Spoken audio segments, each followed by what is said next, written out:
We're back mga kapuso at syempre ang ihirit naman namin sa iyo ngayon ni Nelson Canlas kasama ka dito ngayon ng aking tema kapuso. Syempre excited na po tayo sa next chika. Ito ay tungkol sa very much anticipated na Pinoy version ng Endless Love. So Monday pa ang showing niyan sa TV pero meron nang nakasilip ng pilot episode dito. Yes. At take note, on the big screen pa. Isa ako doon. Yeah. Actually, first time daw yata ito na yung isang serye. Ginawa nila yun. Oh, ginawa nila yun. Yung live feed via satellite from the studio na pinanood sa isang theater. Correct ka dyan, Te. Gusto niyo bang mapanood?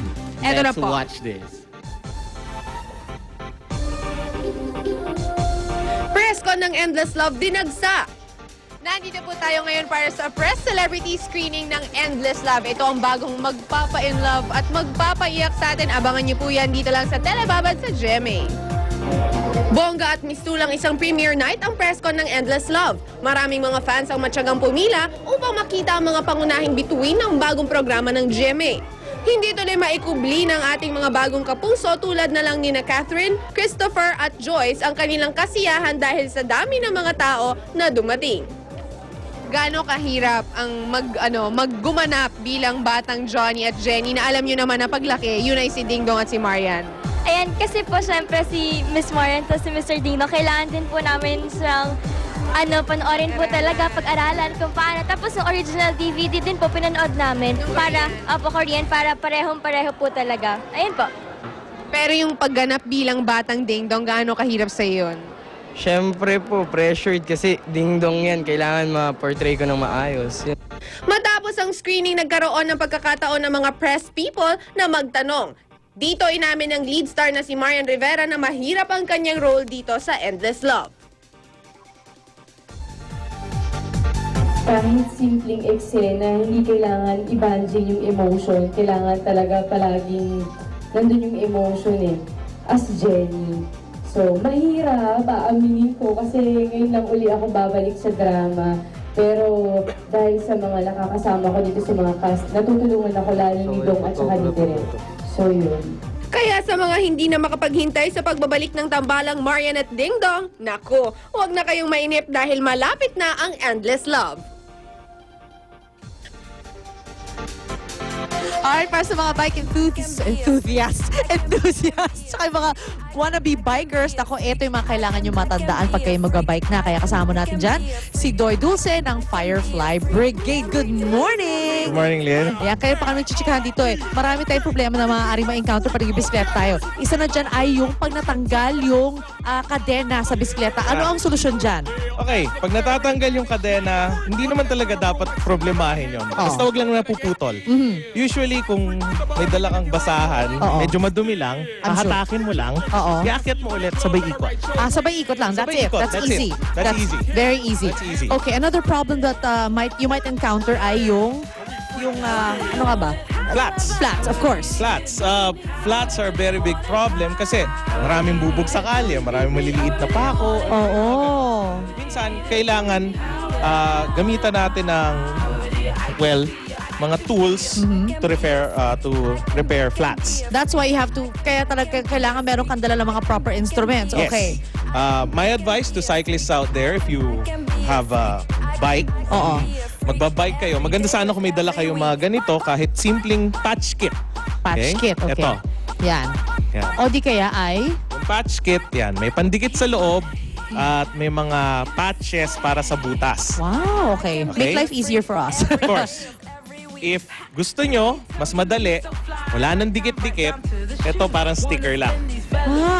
Medyo mas may kamahalan yan kaysa rito, for sure. Medyo. Pero mas mabilis, mas madali. effective siya. Especially for mga ladies na ayaw tumagal. Ngayon, pagka medyo gusto mo na siyang lagyan ng hangin pero hindi mo sigurado kung saan ba talaga ang butas, kung ano ang ipapatch mo, paano mo malalaman? Okay. Una, dapat alam mo muna kung anong klaseng valve yung gagamitin. Ay, true. Kasi, Yung sa akin iba. oo, minsan iba-iba. Ngayon, yung mga kotse natin, ganito yung gamit. Malaki. Pwede ka kahit sa anong estasyon. Pwede. Kahit anong stasyon. Yung mga bikes ngayon, usually ganito kaliit yung gamit. Oo nga, sa mga Japanese bikes ganyan. Bakit nga ba? Okay. Ito, yung tinatawag natin mga Presta valves, kailangan yan i-unscrew. Okay? Tapos, ito, yung pump natin, Lalagay mo lang dyan. Aha. Medyo mahirap yata Medyo siya. mahirap siya. Yan. Tapos At pump na. Bomba. And effective, para malaman mo May hangin mabilis. siya agad, oh. May hangin siya, di ba?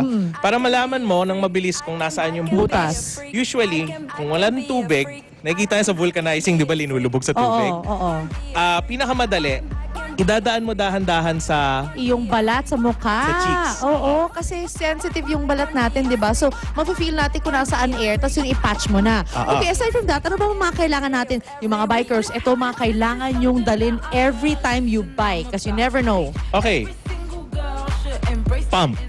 Pero, bago ko unahin yan, actually dapat ito inuuna ko eh. Oy, safety first. Siyempre, kailangan meron kang helmet. Para Helmet. no matter what. Yes. Okay. And then, Next. Ako sa akin concern to. Tubig. Of Kailangan hydrated ka. of course. Ngayon, kung kulang sa isang ganito, Ito gusto ko. pwedeng kumuha kayo ng bladder. 2 liters, At may kasama siyang backpack talaga, no? may bag siya. So, nakalagay lang siya dito. Lalagyan mo siyang tubig. Tapos, nakalagay yung ito, nakalagay dito sa shoulders mo, Sa shoulder. right? So, So, every time gusto mo uminom, gaganong ka lang. gagano ka lang. Yun na.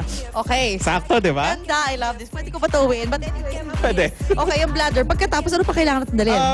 Dahil medyo delikado ang mga panahon, Oo, nagnanakaw. Ayan.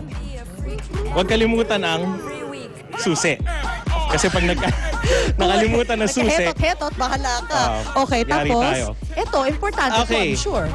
Hindi lahat ng biker nagdadala nito, pero eto magandang meron, multi-tool. Oo. Yung mga bolts pwedeng gamitin. Yung multi-tool na yan. Of course, don't forget ever yung mga blinkers nyo. Kasi minsan sa gabi, pa nagmamaneho ko sa madaling araw, may mga bigla na lang sumusulpot. Walang blinker, walang reflector. Kailangan talaga yan. Very, for your safety. Naku, maraming salamat, Doy. Dulce, thank you very much. At since kailangan ko ng bladder. Bladder talaga. Okay, mga puso, dyan na po kayo. Maghanap ako ng tubig. Iinom muna ako. Pabalik agad ang unang hirit. Water. Water, please. I can be a freak. I can be a freak. I can be a freak. I can be a freak. Sa pagising sa umaga, iba kung nauuna ka. Sa pagbangon